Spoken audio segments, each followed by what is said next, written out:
Welcome back for part 2 of the 1990 Buick Regal V6 that kicked my ass. So I spent about 4 hours on this car on the mobile diagnostic call and didn't really get anywhere. We still don't have a definitive answer of why this car has severely low power. It seems to run smooth, but it just doesn't want to go. Intake manifold vacuum is low. It has to be something fundamental. So last night I chatted with my friend Keith DeFazio on Staten Island. He says he's a big fan of these cars, and I told him the symptoms, and well, I'll let you know what he said.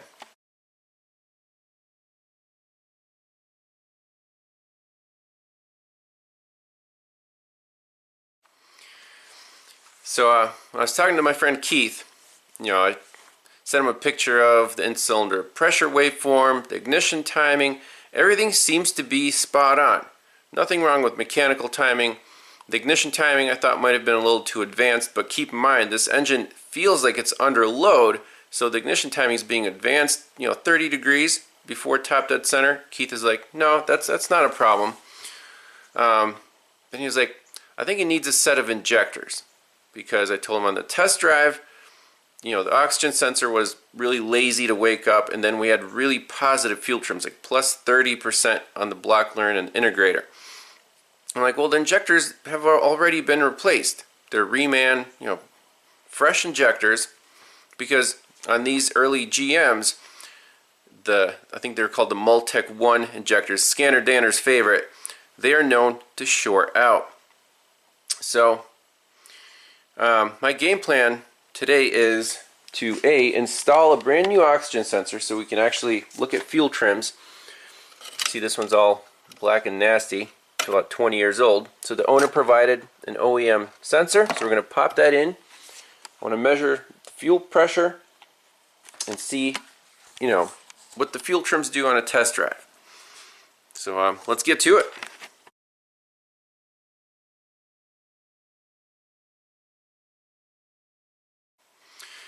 So that was my game plan when I finished talking to Keith last night. This car, I'll be honest, kept me up a little bit. I woke up early and was just thinking about it. Like, it just feels like it's not running on all the cylinders. It runs smoothly, and these V6s can be very deceiving.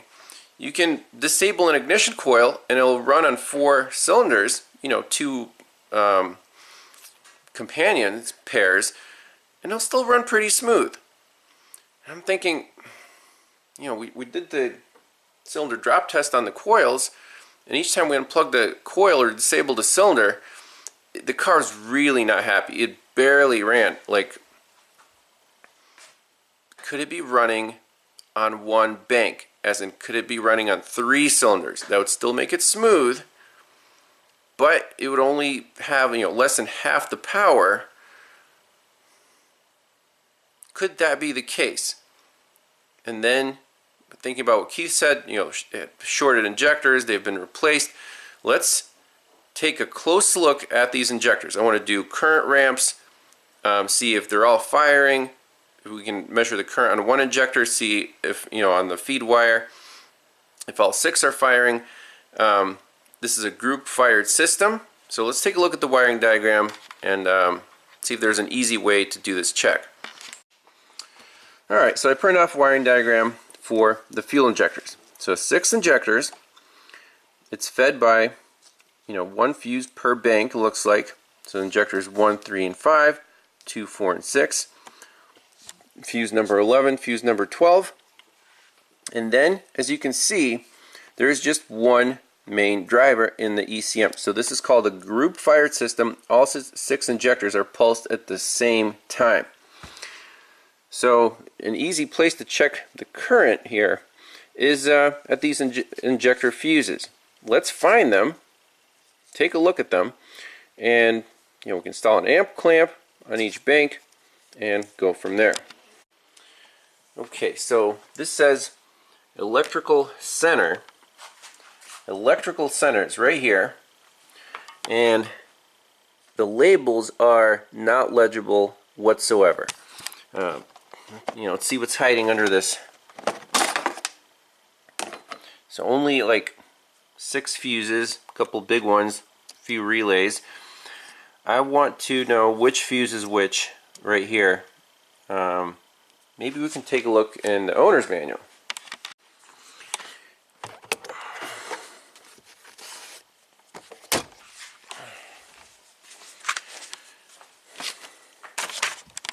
Let's see. I love these clean cars that have all the documentation with them. Look at this. This looks pristine. Regal. 1990 Buick Regal owner's manual. Let's look up fuses. Page 306. Okay, fuses and circuit breakers. There's a fuse panel behind the glove box. There's a little ABS fuse block. Here we go. Electrical center. Electrical center under the hood on the passenger side. So this is us. And here we go. Here's a label. Injector PFI, injector PFI. So there's 2 fuses. These 2 10 amp fuses right here. Let's turn the key on and measure them with test light. Make sure they're continuous. And that's the first basic check. Alright, let's turn the key on.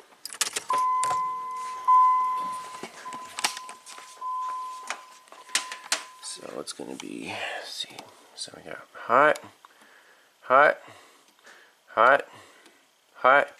Okay, so it's not a blown fuse. So now we can pop one of these out, do an amp clamp, current measurement, see if this bank is firing, see if that bank is firing. I'm doing a visual inspection on these 2 fuses right here. I don't know if the camera will pick this up. So this one, you can see it's a little metal filament and there's a hole. This one, what do you guys see right there? Is that fuse blown? Certainly looks like it. But how is it possible that it's hot on both sides?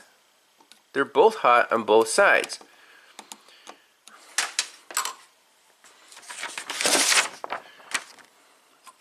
Oh no, I see what's going on. So so let's say this fuse is blown right here. How can we measure hot on both sides? Well, if this fuse is still good, it's sending voltage through the injectors, it's looking for a path to ground, and it's backfeeding through this set of injectors, and it's enough to light my test light right here. This is absolutely insane. It is running on 3 cylinders.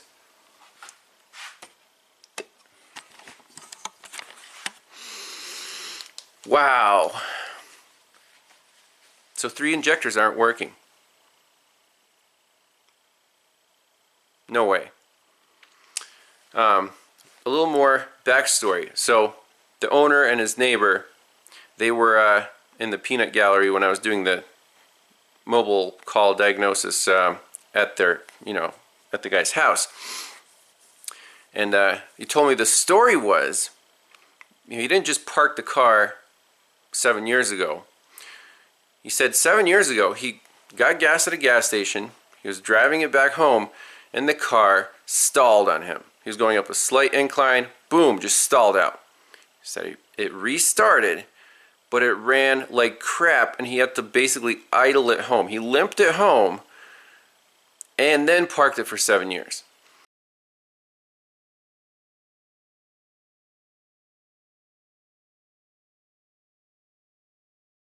So, boom. So everything makes sense now. So 7 years ago, one of these injectors, the original injectors, shorted out, popped a fuse, disabled one bank of cylinders. Then, 7 years later, they were doing all this, restoration work. They replaced the fuel pump, the injectors, everything else, but no one replaced the blown fuse. That's it. That's absolutely it. So this fuse is blown. I'll pull it out and show you guys.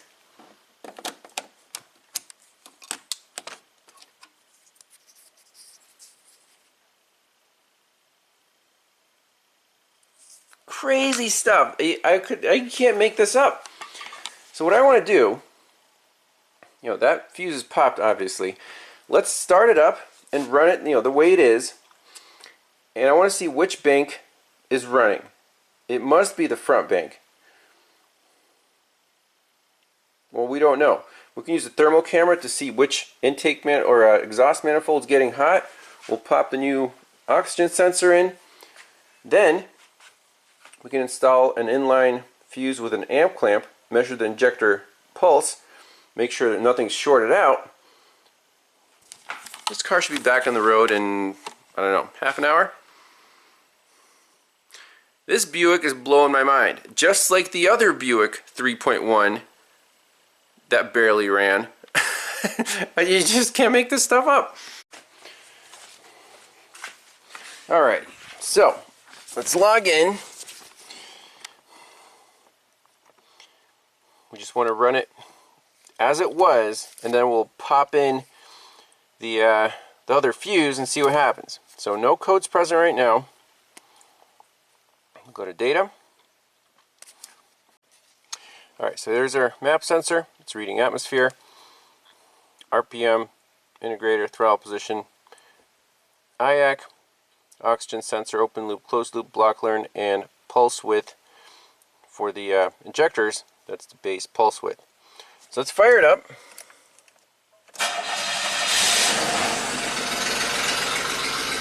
Okay, 20 inches of mercury hit right there.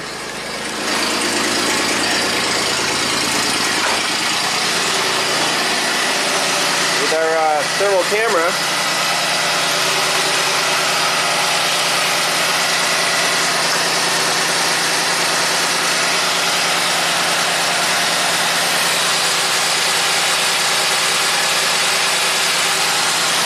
there we go, there's the alternator. So this bank, the front bank is hot. The rear bank is really going to be hard to see.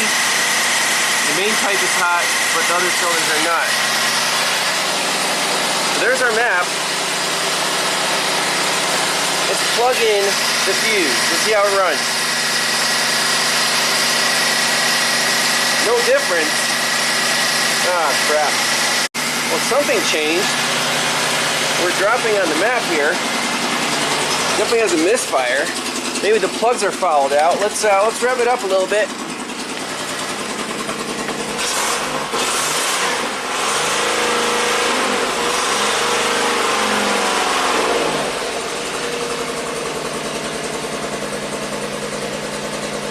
So we still have a problem.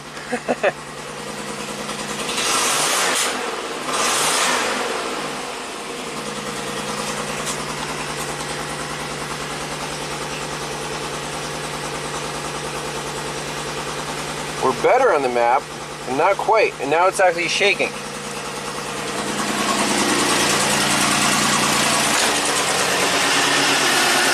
See how it's shaking? Let's pull that fuse out. Worse. Better. Now I'm sure we have a misfire on one of the rear cylinders because the plug's fouled out. Okay, so my next step here is, I thought we'd be done, but we're not, is disconnect the odd cylinders one at a time. So I loosened up the plug wires and the coils here, so it's going to be 1, 3, and 5. And just put a test light there to ground out the spark and do a cylinder drop test right here to see which cylinder in the back is misbehaving. So I assume it's going to be a fouled spark plug because it's been running for a while with zero fuel. So, you know, the spark plug just gets dirty because it can't get cleaned with combustion. So let's fire it up. The injector fuses are in.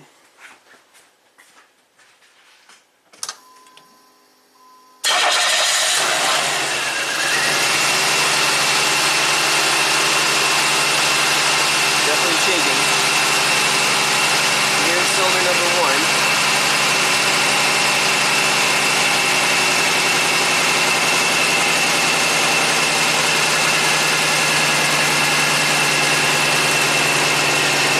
1 not contributing. Cylinder 3 contributing. Cylinder 5 not contributing. So 1 and 5 not contributing. Pretty crazy. Alright, so I managed to get spark plug number 1 out. Plugged it in. Let's see if it's sparking right here or if it's fouled out. It doesn't look terrible, but you can never tell. It could be fouled out. So let's just start it. It'll be kind of loud, but I just want to see the spark jump either through the gap or if it's going on the side. Alright, here we go.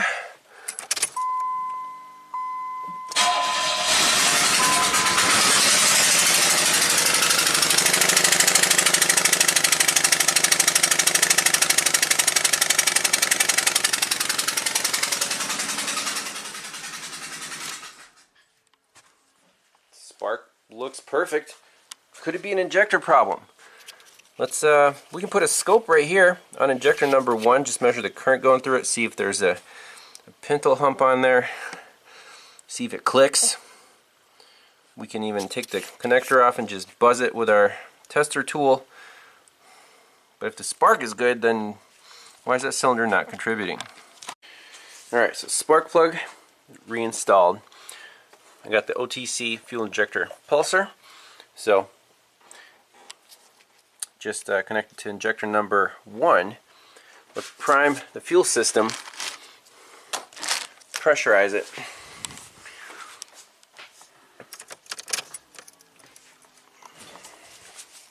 Okay, we're at 40 psi. Let's pulse the injector.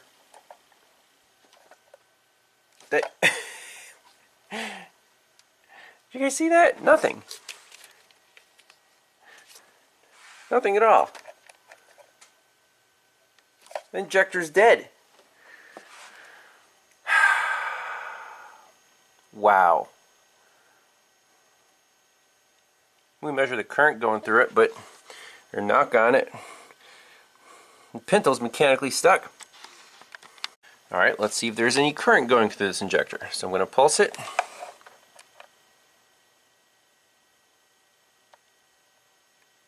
Pulse it again. I don't like this. Let me measure the resistance across the coil. Alright, so the resistance across here is 16 ohms. So the coil is fine, but it's definitely not pulsing.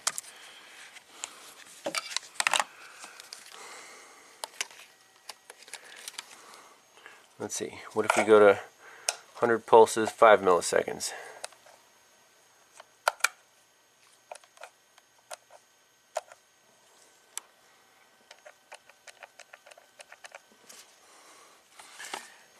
Maybe I can just put power and ground on there and tap on it, see if it'll open up. Okay, so I just put straight power and ground to this thing. I think I got it to move. It's clicking. You see the fuel pressure is decreasing. Let's now let's put the pulsar on there. See if it'll click with the pulsar now. Maybe it was just a little stuck. Not surprising. No, not the actual, this guy right here.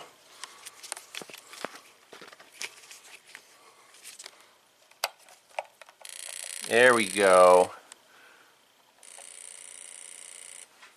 Okay, let's exercise it.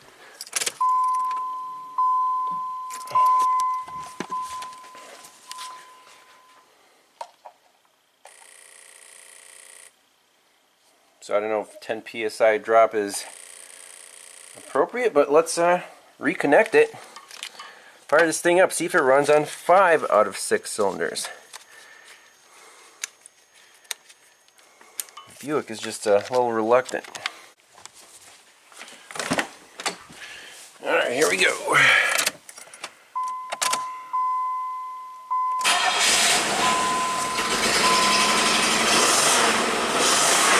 It's better.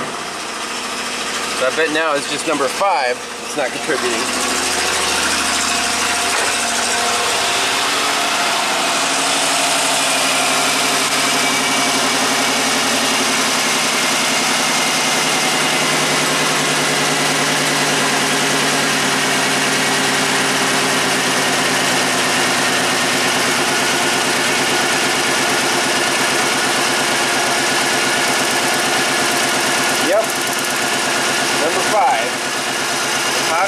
to number 5.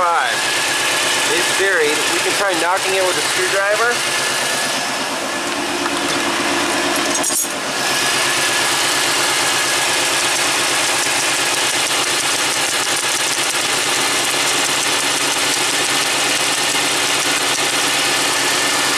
Right there.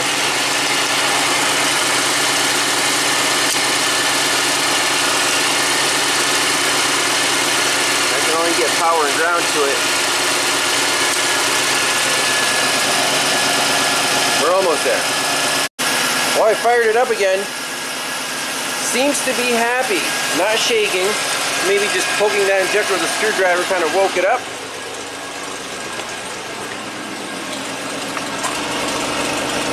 I don't hear any misfires. Let's take a look at live scan data.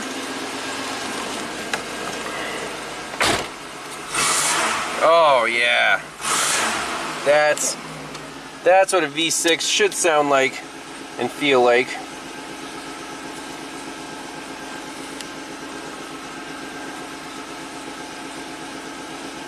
Let's get our data back here. Okay, so our IAG's at 35, beautiful. Our map is at 11.8, so much better. Let's see, our oxygen sensor showing rich. Let's see if it'll go into closed loop.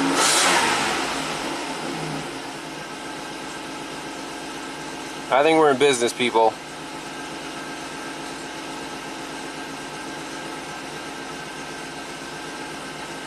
There we go, closed loop, integrator, look at that, taking some fuel away. Now we're oscillating on the oxygen sensor. It's 120, that's fine. See the block learn's catching up a little bit. I'm going to raise the RPMs.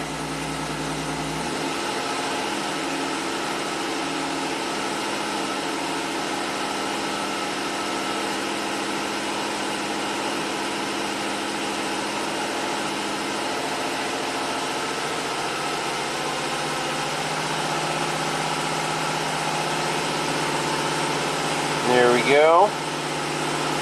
Getting some activity. 132, 123, 128, 125. Yeah, that was freaking amazing. This Buick did not give up. But I think we got her. Let's button everything up, take it for a spin, see how it drives, blow out these cobwebs. Now excited. Alright, the 90 Regal is all buttoned up. No codes present. Let's take a final look at the data. Take this thing for a cruise. I'm excited to see how much power it really has. Crazy, crazy Buick. So, let's plot oxygen sensor, integrator, block learn.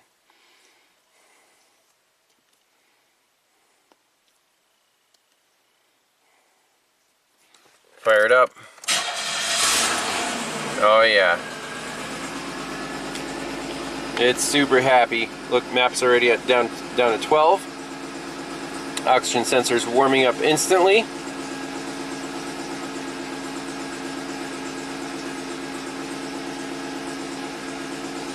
This should go into closed loop pretty soon.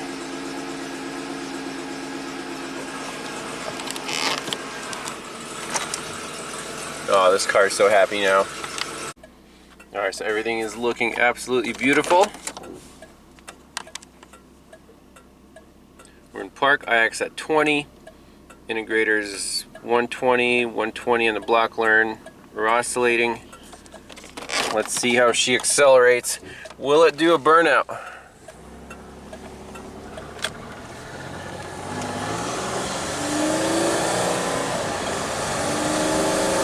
$130 miles an hour. Yeah, we're back in business.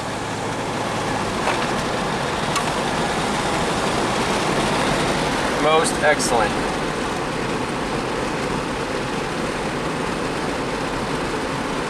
So while cruising, the fuel trims are absolutely perfect. One about 128.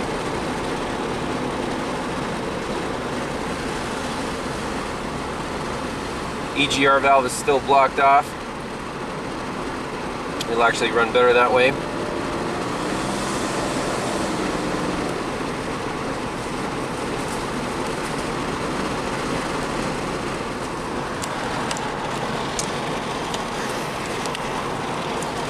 So, I guess there are no real mysteries after all, but you can see how on more modern computerized vehicles this diagnosis would have taken like an hour, because you would have set injector circuit codes, you would have set cylinder specific misfire codes, none of which are available on a primitive fuel injected system. So it was running on 3 cylinders, and how hard was that to figure out? Well, if I was to do it again, I would have done a more careful cylinder drop test at the ignition coils, and it would have been obvious that cylinders 1, 3, and 5 were MIA.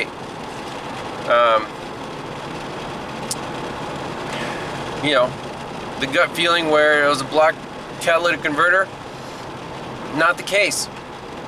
Not the case at all. Just 3 fuel injectors weren't working. So, you know, how would you charge for this? I spent a lot more hours than this than I'm going to charge for it, of course. And, you know, I might just charge for that first call. 2 hours of travel time, 3 hours of diagnostics, plus maybe 1 hour of repair on getting those stuck injectors loosened up. So, that's it. Appreciate everyone watching. Data-driven diagnostics. You know, you have to be precise and collect all the data. Don't just assume that something's good and move on. You know, cylinder drop test would have shown this, but you would swear it was running fine. It was running smoothly. But some engines, they'll run real smoothly even if you disable half the cylinders. It's pretty crazy. So thanks all for watching. We'll see you in the next one. Bye-bye.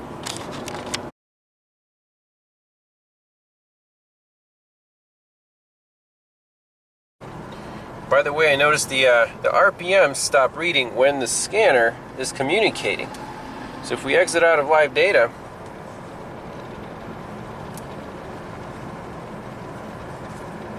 just unplug it. Here we go. See, now it's back in action. Interesting. Okay.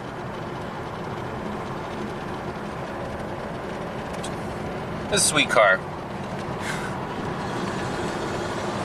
Sporty, cushy, smooth. It's gonna outlast a lot of new cars on the road.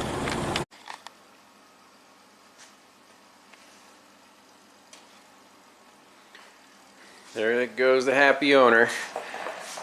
Apparently he likes white Buicks. This is his other one. 95 Park Ave. 90 Regal. That was a cool case study.